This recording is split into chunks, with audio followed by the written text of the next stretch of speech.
O Brexit quase sem acordo, o terrorismo islamita em França, a Rússia e a União Europeia. Ana Isabel Xavier e Sónia Sénica são convidadas do Mapa Mundo, parceria da TSF com o Instituto Português de Relações Internacionais.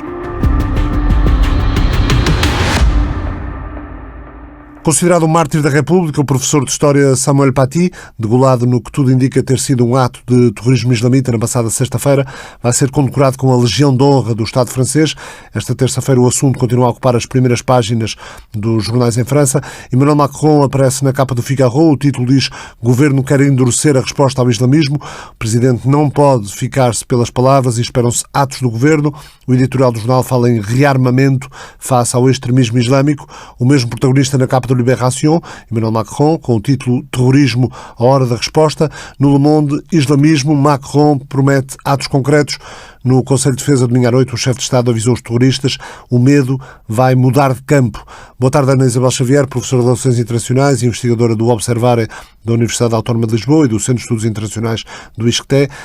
Há muita indignação nesta altura na sociedade francesa, muita comoção, mas não será fácil fazer com que o medo mude de campo, para usar as palavras do chefe de Estado francês. De facto, não é nada fácil analisarmos estes acontecimentos dos últimos dias e das últimas horas, sem ter em conta, desde logo, que há aqui um contexto que nos vai guiar até finais de novembro e que tem exatamente a ver com o julgamento 5 anos e 8 meses depois do atentado ao Charlie Hebdo, de uma série de suspeitos de cumplicidade aos ataques e no fundo àquilo que era o objetivo dos irmãos Kouachi com o ataque ao jornal satírico Charlie Hebdo em janeiro de 2015. Exatamente de começar a criar este sentimento de medo na sociedade francesa. E depois todos nós nos lembramos como ainda em 2015, em novembro, um novo ataque desta feita à zona boémia de Paris, do Bataclan, acabou por vitimar dezenas de pessoas, maioritariamente jovens, abalando não só os principais alicerces desta liberdade, igualdade e fraternidade da sociedade francesa, mas sobretudo a joie de vivre de que os jovens são tão portadores e que no fundo foi depois capa do próprio jornal Charlie Hebdo. E também importa perceber que desde que o julgamento foi iniciado em setembro deste ano, já ocorreu um ataque perto da antiga sede do Charlie Hebdo, no final do mês de setembro, onde 2 pessoas ficaram gravemente feridas. Eu julgo que, claramente, que o disputar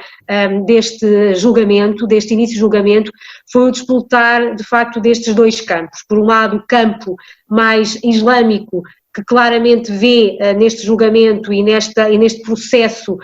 o reativar da luta jihadista, e por outro lado o campo político, o campo judicial das autoridades francesas, que desde 2015 não têm dado tréguas a esta questão,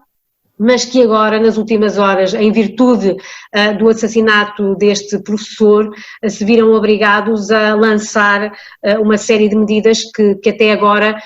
estavam um pouco, eu não diria suspensas, porque estas medidas sempre existiram, mas que estavam pelo menos pouco mediatizadas. Eu acho que é importante perceber, e quem consulta os relatórios da Europol, mas também da Polícia Nacional Francesa, que desde 2015 quer a investigação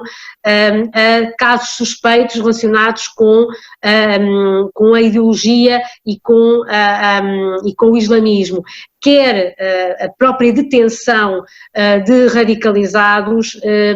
nunca deixou de aumentar. E, inclusivamente, a radicalização nas prisões continua a ser uma marca muito grande na sociedade francesa. E, portanto, por tudo isto, eu julgo que as operações que nós temos vindo a verificar nas últimas horas são, obviamente, muito simbólicas, porque têm esta dimensão da luta contra os inimigos da República e da luta contra o medo, mas claramente que estão a ser mais mediatizadas em virtude do assassinato deste professor, porque na verdade desde 2015 que nunca a polícia francesa deixou de ter esta ação de uma forma permanente e regular. As autoridades lançaram, de facto, mais de 80 investigações em todo o país, rusgas e operações policiais um pouco por toda a França, que tiveram como alvo pessoas e organizações com ligações ao extremismo islâmico no país, mas fica a ideia de que se lançam essa operação agora é porque sabiam da existência dessas organizações e as pessoas podem perguntar, esperaram que um professor fosse degolado em plena rua para lançar essa operação policial em larga escala? Obviamente que as autoridades têm sempre como principal objetivo evitar qualquer tipo de ação como aquela que ocorreu contra o professor. Mas eu acho que também ninguém esperava que a violência escalasse ao ponto de efetivamente acontecer o que aconteceu com este caso, que no fundo começa por mostrar caricaturas de Maomé numa sala de aula, que não deixa de ser um espaço de educação, de formação, mas também um espaço de liberdade de expressão. E desde 2015 que é esta a grande questão. Estamos num ataque contra a liberdade de expressão. Também é verdade que, nas últimas horas, a grande crítica ou as grandes questões que têm sido levantadas é que, no prazo rapidamente de 24 horas, as autoridades lançaram mais de 80 investigações em todo o país, portanto não só em Paris, mas em todo o país, num país que está, na verdade, confinado desde as 21 horas de forma obrigatória. E essas investigações estão a ser levadas a cabo num contexto que é um contexto de saúde pública também muito complicado para a República Francesa, mas num contexto em que o aviso é claro: os inimigos da República vão ser derrubados por operações de segurança em toda a França, visto que há pessoas e associações ligadas ao movimento extremista islâmico do país e também em virtude da situação de emergência que se está a viver por causa da pandemia, estão a aproveitar esse contexto para reforçarem a sua ação. E, portanto, nós sabemos que o que há e o que vai ser reforçado ainda nas próximas horas são rusgas, são detenções, são planos de deportações, são anúncios de desmantelamento de organizações, todas elas entendidas como parte do fundamentalismo islâmico, mas claramente que é fruto e resultado de um trabalho que os serviços de informações franceses têm vindo a desenvolver nas últimas semanas, mas que eventualmente foi acelerado pelo assassinato deste professor de História, Samuel Paty. Até porque nós não nos podemos esquecer que quem está a ser suspeito deste atentado é um jovem muçulmano de ascendência de chechena de 18 anos. E, portanto, temos também aqui, mais uma vez, a dimensão de radicalização em camadas muito jovens e camadas que, não sendo originariamente de França, volta também a recolocar o debate na dimensão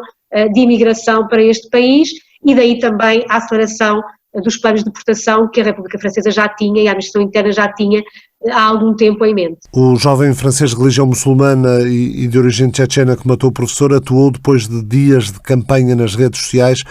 contra o professor de História, campanha iniciada por um pai de uma aluna que chegou a casa e terá dito que o professor tinha mostrado nas aulas umas imagens do profeta Maomé nu. Era falso, o professor tinha mostrado as célebres caricaturas de Maomé para lançar um debate sobre a liberdade da expressão e teve cuidado de dizer aos alunos que, se de alguma forma aquelas imagens os chocassem, ou aqueles a quem as imagens os chocassem, poderiam até sair da sala. Portanto, este caso não pode, penso, ser dissociado da propagação do ódio nas redes sociais e aqui, Ana Isabel, há claramente um papel do Estado no sentido de exigir mais às empresas tecnológicas, além de, obviamente, de penalizarem de modo mais duro os crimes de ódio e a disseminação do discurso de ódio. Essa questão é importantíssima. De facto, nós temos vindo a verificar em todo o espaço da União Europeia, não é só em França, um aumento da narrativa associada a discursos de ódio extremista online. E, portanto, isto ainda é mais curioso porque nós vivemos o mês de outubro como um mês de sensibilização para o ciberespaço e é um mês em que efetivamente continuamos a recordar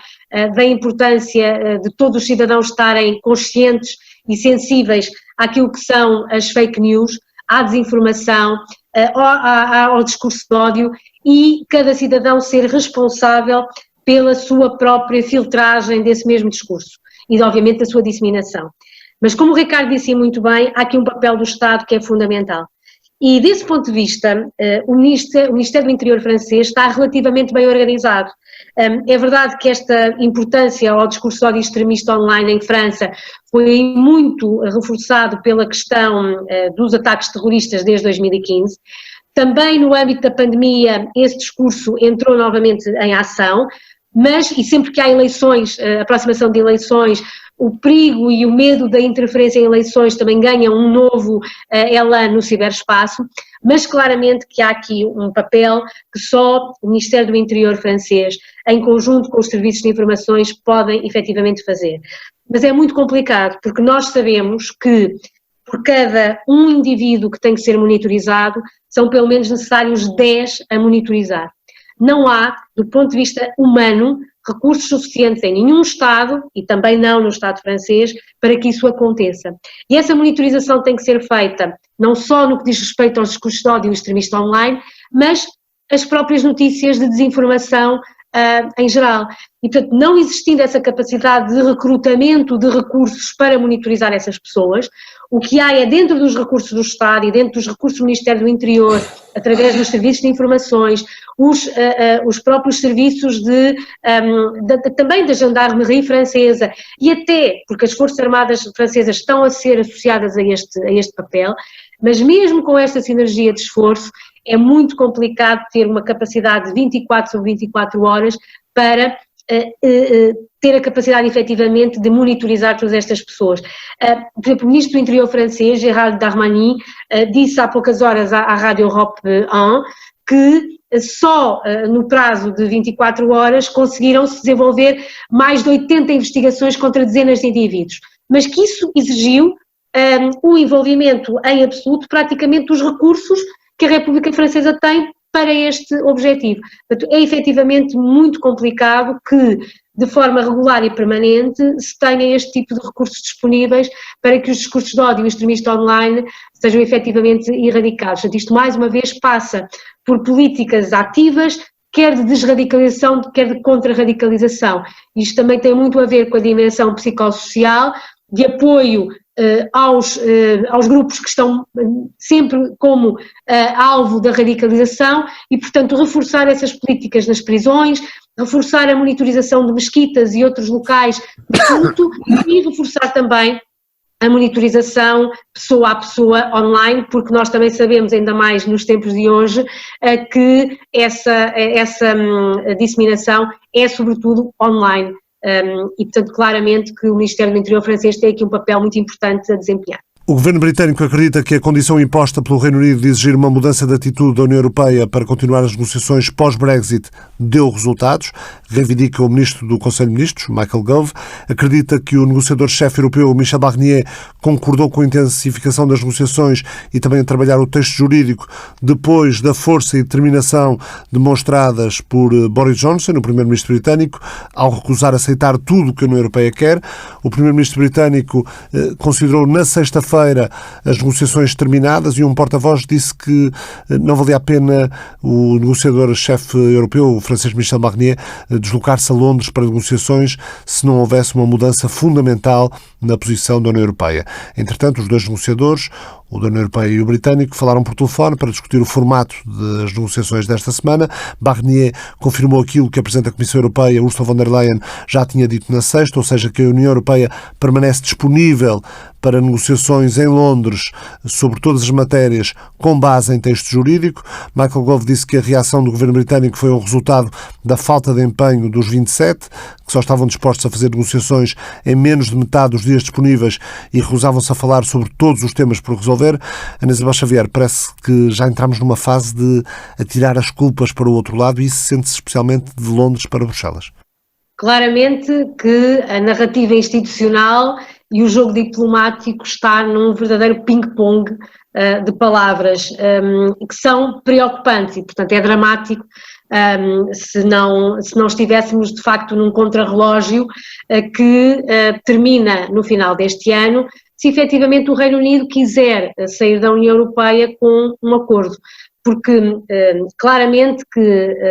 havia aqui uma série de timings, desde logo em 2020 e desde logo em junho de 2020, em que seria possível para o Reino Unido solicitar aos 27 chefes de Estado e de Governo do Conselho Europeu que prorrogassem as negociações por pelo menos 1 ou mais 2 anos. essa possibilidade estava em aberto e essa possibilidade foi recusada desde sempre por Boris Johnson, acreditando ser possível e desejável um acordo em tempo útil. O que nós vimos ao longo das 9 rondas de negociações ao longo deste ano foi claramente uma tentativa do Reino Unido de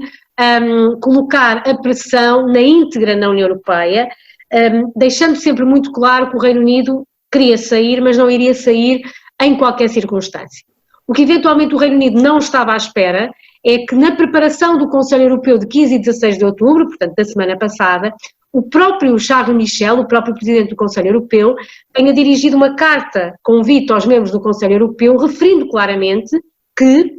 a União Europeia está disponível para um acordo antes do final do período de transição, isso é do interesse de ambas as partes, mas isso não pode acontecer a qualquer preço. Onde, claramente, Charles Michel traça a sua linha vermelha, dizendo que há aspectos ainda por negociar que são inegociáveis para a União Europeia, ou seja, que claramente tem que existir progressos no que diz respeito à definição clara da situação da Irlanda, a definição clara das matérias relativamente à governação e também questões mais técnicas relacionadas com a questão das pescas. E por isso, no seguimento do Conselho Europeu, existiu um reforço da tensão diplomática entre o Reino Unido e Bruxelas, que rapidamente depois foi sendo atenuada pelos tweets de ambas as partes, mas eu julgo que também é importante perceber que o que sai do Conselho Europeu, no que diz respeito às relações União Europeia-Reino Unido, é o compromisso claro do Conselho Europeu em, nas próximas 2 semanas, se encontrar um acordo, e daí convidar-se o negociador-chefe Michel Barnier, para intensificar as negociações. E porquê nas próximas 2 semanas? Porque há um prazo que a União Europeia define para si própria, que é no limite a 10 de novembro existir um acordo já aprovado pelo Conselho Europeu e pelas instâncias governamentais do Reino Unido, de modo a que esse acordo seja então discutido e aprovado pelo Parlamento Europeu, seja depois traduzido para as 24 línguas oficiais da União Europeia, que até ao final do ano os 27 Parlamentos Nacionais dos Estados-membros ratificarem o mesmo acordo. Portanto, o Reino Unido só pode sair efetivamente da União Europeia com um acordo, se esse acordo for ratificado pelos 27 Estados-membros da União Europeia, depois de ter sido aprovado e ratificado pelo Parlamento Europeu e, portanto, terminado esse processo jurídico. Para que isso aconteça, nós temos que ter um acordo, temos que ter luz verde até dia 10 de novembro. O impasse centra-se em 3 temas: o acesso das frotas pesqueiras europeias às águas britânicas, as garantias exigidas por Bruxelas em termos de regras de concorrência e apoios estatais a empresas e um terceiro ponto: qual o formato do mecanismo de resolução de divergências no futuro. Michael Gove admitiu aos deputados que a ausência de um acordo, dando início a uma relação comercial com base nas regras da OMC, da Organização Mundial do Comércio, vai provocar alguma turbulência, mas reiterou a determinação em recuperar a soberania do país em todos os aspectos. Recordo que o Reino Unido saiu da União Europeia 31 de janeiro deste ano. Em conformidade com esse acordo de saída, é agora oficialmente um país terceiro, já não participa no processo de decisões da União Europeia, mas por acordo comum, a União e o Reino Unido decidiram estabelecer um período de transição que termina a 31 de dezembro, no último dia deste ano, período de transição durante o qual se continuam a aplicar as regras do Bloco Europeu e se mantém o acesso ao mercado único. Na ausência de um acordo, vão ser impostas tarifas aduaneiras no comércio entre o Reino Unido e a União Europeia a partir de 1 de janeiro de 2021. Portanto, faltam menos de 2 meses e meio com essa data, 31 de dezembro, embora, claro, com essa referência da Ana Isabel Xavier à necessidade de haver um acordo até 10 de novembro, mas falta muito pouco tempo para uma grande complicação para empresas e cidadãos, tanto britânicas como europeias. Exatamente,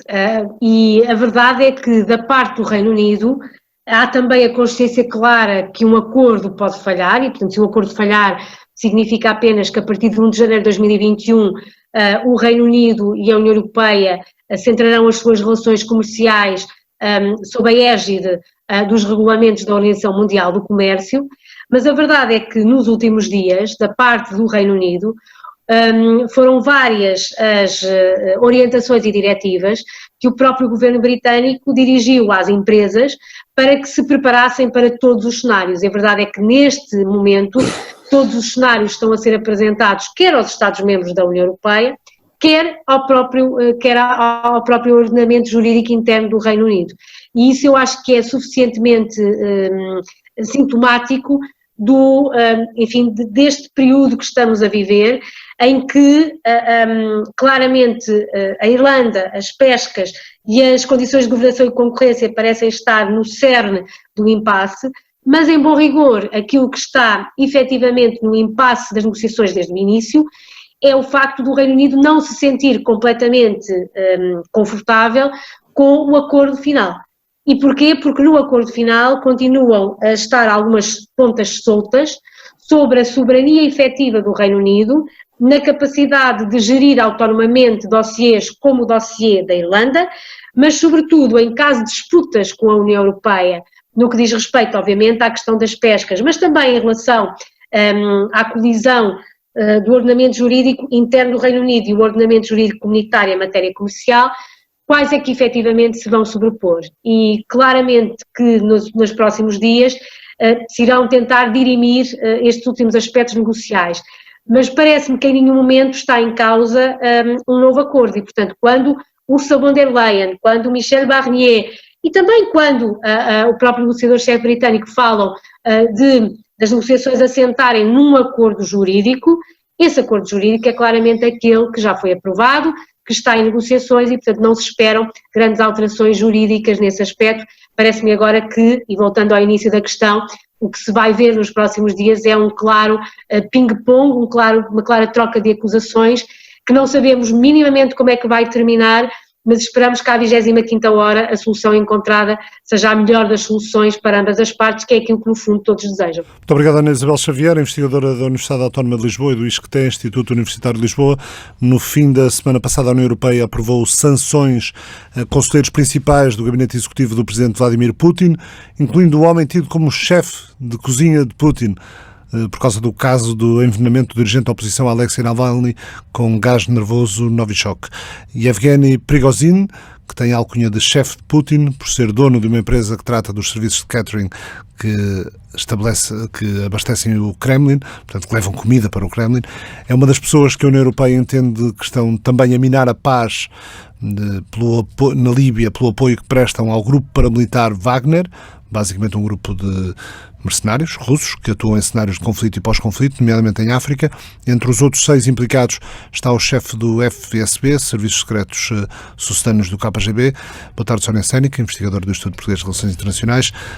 Que leitura podemos fazer desta decisão da União Europeia de reforçar as sanções, tendo como alvo um círculo já muito próximo do presidente russo? Boa tarde, Ricardo. De facto, eu começaria por fazer talvez 3 considerações numa espécie de leitura de enquadramento deste novo passo de sanções, este pacote agora aprovado pela União Europeia. O primeiro é que Navalny passou de facto de opositor político interno da Rússia para um patamar, digamos, de figura mundial. E, portanto, é significativo que uma questão que seja remetida e tratada por parte do governo russo como uma questão doméstica tenha extravasado de tal forma para um âmbito mais internacional, com consequências e materialização prática também em termos da atual relação, nomeadamente com o Ocidente mais alargado, no caso da União Europeia, portanto uma relação já de grande tensão desde a anexação da Crimeia em 2014 e, portanto, agora haja aqui novamente um novo pacote de sanções aprovado numa interpretação que eu diria que seria a minha segunda consideração. Exatamente esta tomada de posição por parte da União Europeia, como disse o próprio alto representante Josep Borrell, tem uma forma inequívoca de mostrar à Rússia que a União Europeia tenta ser aqui um ator global com uma política externa assertiva. E mais do que isso, pela primeira vez temos aqui, ou há muito tempo que não tínhamos, uma posição comum adotada, como disse Borrell, de forma tão unânime e inequívoca. E, portanto, aqui é outra leitura que também se poderá fazer. Mais uma vez, a União Europeia a tentar tomar as rédeas na relação com o outro, no caso com a Rússia. Finalmente, a terceira consideração talvez mas é exatamente respondendo a essa questão. Este novo pacote de sanções é diferente das sanções adotadas após a Crimeia, portanto, no sentido em que neste momento está a apontar-se para indivíduos, não é? Tentando responsabilizar, não se podendo, obviamente, ter feito uma investigação adequada por razões que consideramos óbvias, não é? Porque foi um crime único perpetrado em solo soberano nacional russo e, portanto, não são permitidas aqui partilha de informações e há aqui toda uma tensão entre quem solicita essas informações fora, nomeadamente por parte da Alemanha e também as próprias autoridades russas, e então nesse sentido a União Europeia tentou, por esta iniciativa do eixo franco-alemão, apontar uma lista de indivíduos próximos exatamente ao círculo mais restrito do presidente Putin e, portanto, da sua governação, do aparato, do Kremlin, se quisermos, no sentido de mostrar que desta vez a preocupação não é atingir setores-chave da economia russa, não é? Do próprio país, mas tentar responsabilizar diretamente os eventuais culpados, digamos assim, alegadamente culpados, que poderão tutelar este crime perpetrado. As instituições não são as mesmas, mas não deixa de me parecer um pouco esquizofrénico, se me permitem a expressão, que na mesma altura em que há este endurecimento de posições por parte da União Europeia, que a Rússia e o Conselho da Europa restabeleçam relações. Foi anunciado ontem, o Ministro dos Estrangeiros Sergei Lavrov e a Secretária-Geral do Conselho da Europa, Maria Pecinovich-Buric, anunciaram o restabelecimento total das relações entre a Rússia e a organização. A tensão entre o Conselho da Europa e a Rússia surgiu em 2014, após a anexação ilegal russa da Península da Crimeia e a decisão na sequência disso, a Assembleia Parlamentar do Conselho da Europa de retirar o voto à delegação russa. Perante isso, Moscovo deixou de pagar a contribuição para o Conselho da Europa, que é de cerca de 33 milhões de euros anuais, o que provocou uma grave crise financeira, e em junho a Assembleia Parlamentar do Conselho da Europa aprovou o regresso da delegação russa. O Sergei Lavrov admitiu ontem que a situação mudou qualitativamente. O que não mudou muito, Sónia, foi a situação no terreno com o alegado envolvimento russo no leste da Ucrânia. Isso continua na mesma. Pois, de facto, essas são todas questões que realmente nos fazem cada vez mais percepcionar a linha ténue, digamos, entre as questões de política interna e as questões de política externa desta governação russa, não é? Com este emblemático marco dos 20 anos de Vladimir Putin à frente do país. E, portanto, nesse sentido, ainda que o Ministro dos Negócios Estrangeiros tenha, por um lado, adotado uma postura, digamos, uma narrativa política de defesa, obviamente, da sua liderança e do seu próprio líder na questão de Navalny, e aí tendo refutado, tendo mostrado que a União Europeia adotou uma postura de forma até arrogante, estando aqui a permeabilizar um pouco ou deixar-se levar por uma narrativa de alguma minoria russofóbica, numa entrevista que deu recentemente a uma série de meios de comunicação social russos, e, portanto, notando-se aqui umas dificuldades claras na construção de um diálogo político-diplomático tendente aqui a uma concertação, uma posição eventualmente de encontrar denominadores comuns. Por outro lado, naquilo que advoga ser os seus interesses, tenta mais uma vez uma aproximação, nomeadamente na questão que referiste muito bem do Conselho da Europa. E, portanto, aqui há várias dinâmicas da política externa russa que imbricam também em decisões internas nacionais, nomeadamente nesta fase em que nós nos encontramos agora. Relembraria, talvez, ou tomaria a liberdade de relembrar o discurso do presidente Vladimir Putin no início deste ano, que era muito mais virado para dentro, não é? Com um receio muito grande para as preocupações da população russa, nomeadamente em termos económicos e sociais, e, portanto, aqui imbricando também na questão de Navalny, que é o receio que Navalny admitiu na sua entrevista ao Der Spiegel, a primeira que deu agora recentemente, onde afirma perentoriamente que Putin é responsável por esta tentativa contra a sua vida, não é? E, por outro lado, que o receio de uma grande revolta da sociedade civil é uma preocupação premente perante a estabilidade que Vladimir Putin advoga. Isto são tudo várias, digamos, dinâmicas, não é? De um todo, de uma conjuntura doméstica e externa que, obviamente, as autoridades russas tentam aqui dirimir e consertar para levar a cabo os seus próprios interesses. E, portanto, na questão da Ucrânia, lembrar mais uma vez que é um ponto de honra. Oficialmente, frente, não se admite nenhum apoio àquilo que chamaste bem, os mercenários a atuar em alguns países, nomeadamente no leste da Ucrânia, portanto, nomeadamente a questão da Wagner. Oficialmente nada é assumido que existe, mas nós sabemos que na prática há uma operação, há operativos no terreno a funcionar nesse sentido, não é? Pró-Rússia e, portanto, a atuar no terreno, digamos, do conflito existente e que também, em termos no plano político-diplomático, a questão continua muito de impasse, não é? Portanto, de alguma forma também não convém muito ao regime político russo que a coisa avance para uma melhoria, porque no fundo a anexação da Crimeia já está feita e, portanto, serve-lhes perfeitamente. Além de pessoas, e voltando às sanções, os 27 sancionaram também uma organização estatal, o Instituto de Pesquisa Científica e Química Orgânica e Tecnológica, que supostamente é responsável pela destruição dos estoques de armas químicas herdadas do tempo da União Soviética. Desde 2017. Há nesta relação sempre, na relação entre a Rússia e o Ocidente, sempre aspectos relacionados com a superpotência que a Rússia foi nos tempos da União Soviética e que quer voltar a ser. Isso é uma análise muito bem feita e, portanto, eu acho que é talvez a resposta, se quisermos, a porque é que a Rússia age desta maneira. Por um lado, garantir a legitimidade do seu regime internamente e, portanto, também um permanente controle da sociedade civil, com uma liderança cada vez mais centralizada e forte, e isso nós sabemos que vai ser para manter, nomeadamente depois desta aprovação do pacote constitucional recentemente este ano, tudo tende a apontar para aí, mas, no entanto, olhando, por exemplo, para as sondagens do Levada Center, recentemente feitas em agosto, é muito curioso se nós percepcionarmos que entre os 3 primeiros assuntos que mais preocupam a sociedade civil russa são exatamente a inflação, o desemprego e o empobrecimento. E onde é que se encontra as liberdades, direitos e garantias, se quisermos, ou a questão da liberdade de opinião? Em 19º lugar. E, portanto, isto é uma leitura que se faz internamente. Porque também não há uma cultura. Porque também não há uma cultura. E porque, por outro lado, na minha opinião, aquilo que me parece é que a democracia, que para os russos é a democracia soberana, como dizem, e para, se calhar, para alguns analistas ocidentais, está a tender para uma autocracia, da perspectiva da sociedade civil, que neste caso domesticamente é o que importa, a liderança de Putin ainda é uma liderança relevante. E isto imbricando na questão do império. Não nos podemos esquecer que muito da liderança de Vladimir Putin reside numa exaltação de um ethos russo, remetendo exatamente para a história, aquilo que falavas, a questão do império. Foi o Império Soviético, foi o Império Russo e tende a querer ser novamente uma grande potência global,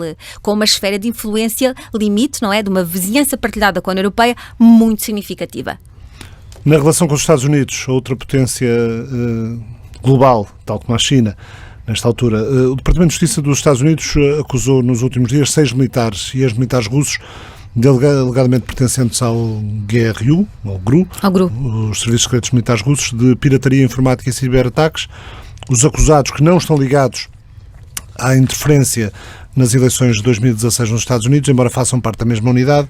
terão sido responsáveis pelos ataques à rede elétrica da Ucrânia, por tentarem interferir na campanha às presidenciais de Emmanuel Macron em 2017, de terem como alvo os Jogos Olímpicos de Inverno da Coreia do Sul, dos quais os atletas russos foram banidos por ter sido considerado que havia doping patrocinado pelo Estado russo. John Demers, Procurador-Geral Adjunto norte-americano, lançou acusações graves nestes termos. Nenhum país usou as capacidades cibernéticas como arma de forma tão maliciosa e irresponsável como a Rússia, causando arbitrariamente danos colaterais sem precedentes para conseguir pequenas vantagens táticas e ataques por despeito. Os militares russos são também acusados de tentarem impedir uma investigação ao envenenamento com um agente neurotóxico, Sergei Skripal, o antigo espião russo, e a filha no Reino Unido. A minha questão é, estas acusações causam moça no Kremlin ou passam mais ou menos ao lado? Bem, eu creio que, da perspectiva daquilo que é oficialmente dito, não é, da parte do Kremlin, inclusive do seu porta-voz Peskov, é reiteradamente afirmado que são alegações falsas e que têm, em última instância, o objetivo de pôr em causa a imagem da Rússia em termos internacionais e remete novamente para aquilo que alegam sempre ser uma russofobia. Isto é um primeiro ponto. Um segundo ponto, quanto a mim, aquilo que me parece é que as acusações de parte a parte já começam começam a suscitar aqui algum cansaço. E, portanto, o que me parece é que, estando os Estados Unidos neste momento tão preocupados mais com uma questão interna, não é? Com o processo eleitoral, por exemplo, com as crises, nomeadamente a crise sanitária, e também a Rússia, ali com imensos desafios internos e locais. E também com a crise sanitária. E também com a crise sanitária, aquilo que me parece é que cada vez mais, como dizia aqui há algum tempo, algum dos nossos analistas num também outro fórum de debate, está a ver-se o retrocesso aos Estados, não é? Portanto, os Estados estão novamente a preocupar-se mais consigo, com os seus próprios interesses. De certa forma, aqui há da perspectiva de Trump, até algum mercantilismo internacional no sentido da preocupação com o America Great Again, também em termos económicos, e aí remetendo para a guerra comercial com a China. E na questão da Rússia, também ainda não se percebeu muito bem, em termos práticos, de que forma é que esta administração se vai blindar das alegações feitas, da sua proximidade na outra campanha presidencial às próprias autoridades e até formas fortes do regime russo. E, portanto, há aqui, acho que de parte a parte, há muita acusação. Neste momento estão, quer a Rússia, quer os Estados Unidos, preocupados com outros desafios, com outras questões que não propriamente o seu relacionamento. Este, de facto, é mais um dos casos, dos vários casos que têm acontecido nos últimos tempos, de alegadas acusações contra atuações da Rússia numa guerra, digamos, híbrida, por via de utilização de outros recursos que não os tradicionais, não é? Nomeadamente os recursos de internet, ataques cibernáuticos e todos esses mecanismos agora disponíveis. E, portanto, eu acho que há ainda aqui uma série de questões a dirimir. Eu queria crer, e crente no projeto europeu, que seria a União Europeia a conseguir aqui trazer alguma proximidade entre estes dois polos, não é? Os Estados Unidos e a Rússia. Acho que a iniciativa do presidente Macron, na última conferência de Munique, com aquela sua doutrina Macron de trazer novamente a Rússia para uma eventual reformulação da segurança, da arquitetura de segurança europeia, parecia-me pertinente. Neste momento, com mais esta questão de Navalny, creio que teremos aqui um extremar de posições novamente. Difíceis de dirimir, parece-me. No minuto, Sónia, é expectável que a política externa russa possa mudar se houver mudança na administração nos Estados Unidos? Não me parece que a política externa russa vá mudar, porque os seus próprios e pessoais e pelos vistos se manterão responsáveis pela mesma. No caso, o máximo responsável, que é o presidente Vladimir Putin, tudo tende a apontar que irá manter-se à frente do país até 2036, pelo menos, e portanto não creio que irá alterar, seja o vencedor Joe Biden ou mantendo-se Donald Trump. Sónia Sénica, muito obrigado. Obrigada eu. Mapa Mundo, parceria da TSF com o Instituto de Poderes de Relações Internacionais, regressa na próxima semana.